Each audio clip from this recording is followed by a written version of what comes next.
అంబేద్కర్ కోనసీమ జిల్లా అమలాపురం రూరల్ మండలం రావుల చెరువు గ్రామంలో బాణాసంచా పేలుడు జరిగింది. ఈ ఘటనలో 5గురికి తీవ్ర గాయాలయ్యాయి. 2 అంతస్తుల భవనం ధ్వంసమైంది. ఈ పేలుడుతో ఇంట్లో వస్తువులు గాలిబుడదయ్యాయి. వస్తువులు గాల్లోకి ఎగిరిపడ్డాయని స్థానికులు చెబుతున్నారు.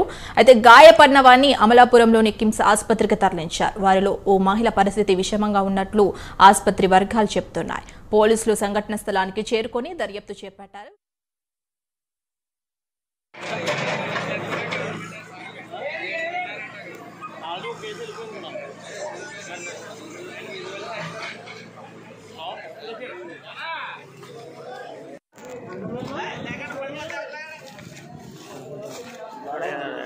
ఇక్కడ నుంచి పెట్టి తీసుకో పేరు చెప్పండి. ముందుకు రండి సార్, ముందుకు రండి. సేఫ్ సైడ్ వచ్చి నెల ముందుకు వచ్చండి.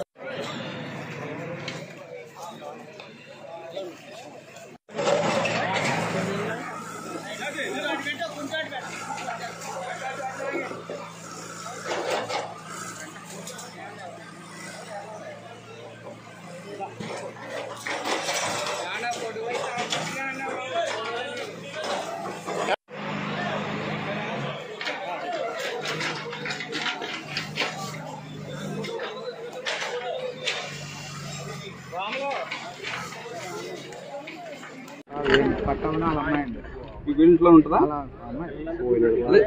ఇంట్లో ఉంటుందా? పట్టా వెంకట ఇంట్లో ఉంటాడు అంటే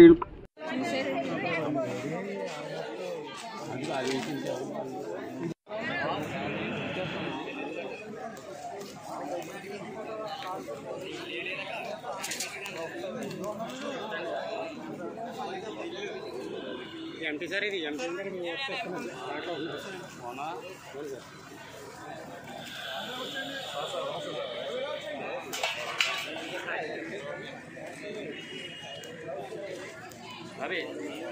అవి అనుకుంటున్నాను సార్.